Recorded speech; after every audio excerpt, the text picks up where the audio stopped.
Easily, Yukon Striker is one of the most intimidating roller coasters in North America, and I've had the pleasure of experiencing this insane coaster. But how good is it really? Let's dive into it. I am disgusted. Let's start off with the stats. Yukon Striker opened in 2019 at Canada's Wonderland in Vaughan, Ontario, Canada. It's manufactured by Bolliger and Mabillard and is a dive coaster. It has a height of 223 feet with a drop height of 245 feet. It goes 81 miles per hour, has 4 inversions, has a max vertical angle of 90 degrees, and is 3,625 feet long with a duration of 3 minutes and 25 seconds. After departing from the station, you ascend the towering lift hill, which gives a great view of the surrounding park, and if you're lucky, you also get a great view of the neighboring cities. You then come to a halt and get ready for the ride's feature element, the drop.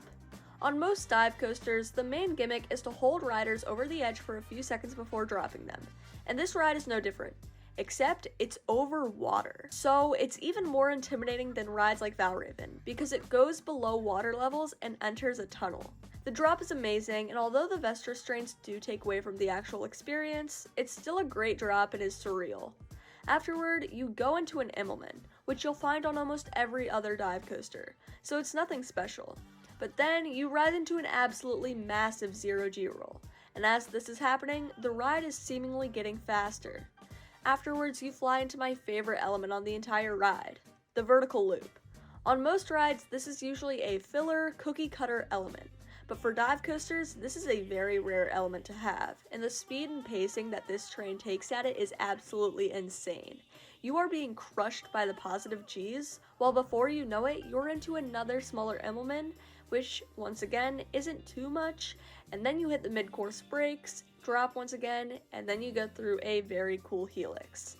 And just like that, the ride's over. Overall, this ride is really fun. I was lucky enough to get a front row ride on this, and it was truly an unforgettable experience. This ride can be somewhat polarizing, as I've heard some say it's the best dive coaster, while others say it's weak. For me, I believe that this is the best dive coaster, thanks to the vertical loop and first drop. Almost every element on this ride can be found on similar coasters, but the way that Yukon Striker executes these elements is absolutely amazing. B&M did an outstanding job, and I will have to give this ride an 8.5 out of 10. The ride gets into my number 25 spot, and I definitely hope to get back to Canada's Wonderland someday to get more rides on this awesome coaster. So, what are your thoughts on Yukon Striker?